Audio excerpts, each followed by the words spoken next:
আমরা একটা সুন্দর পৃথিবীতে বাস করি। চেয়ে দেখো কত সুন্দর প্রকৃতি তোমার চারপাশে।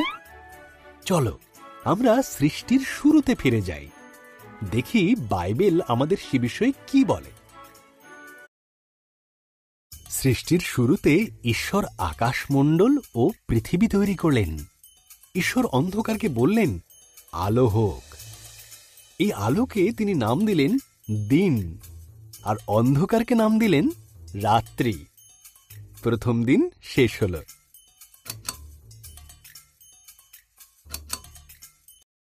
এরপর ঈশ্বর উপরের জল থেকে নিচের জলকে আলাদা করে ফাঁকা জায়গা তৈরি করলেন, যার নাম দিলেন আকাশ। দ্বিতীয় দিন শেষ হল।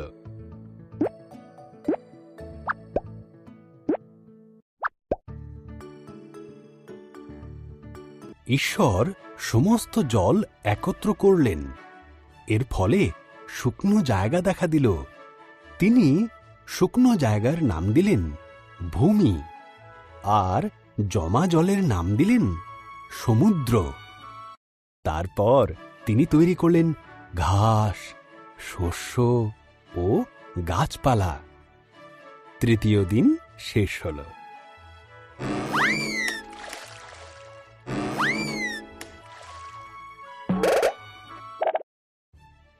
এরপর ঈশ্বর আকাশে বিভিন্ন আলো তৈরি করলেন, দিনের জন্য সূর্যকে আর রাতের জন্য চাঁদ ও তারাদের তৈরি করলেন। চতুর্থ দিন শেষ হল।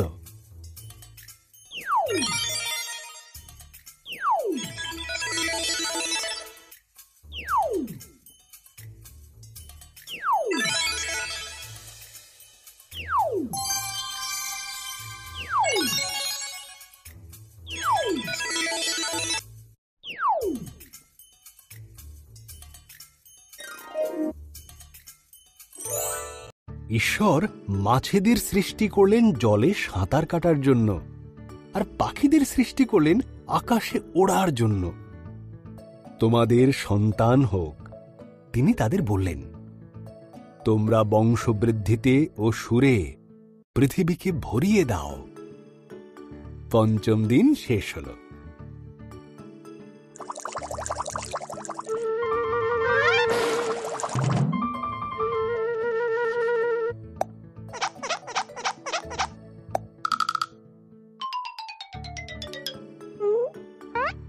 এরপর ঈশ্বর পশুদের সৃষ্টি করলেন।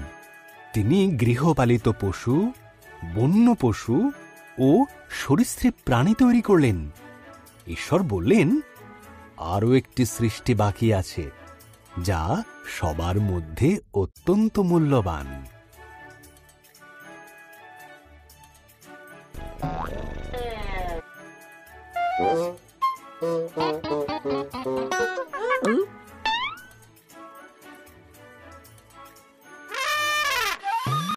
তাই তিনি নিজের মতন করে পুরুষ ও নারী সৃষ্টি করলেন। তিনি বললেন, তোমাদের সন্তান হোক, পৃথিবীর দায়িত্ব নাও, মাছ ও পশু পাখিদের যত্নে রেখো। ষষ্ঠ দিন শেষ হল।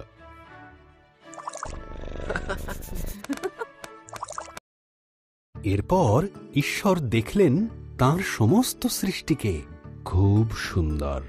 তিনি বললেন, এই সপ্তম দিনে তিনি বিশ্রামে গেলেন এবং দিনটিকে স্মরণীয় করে রাখলেন। সপ্তম দিন শেষ হল।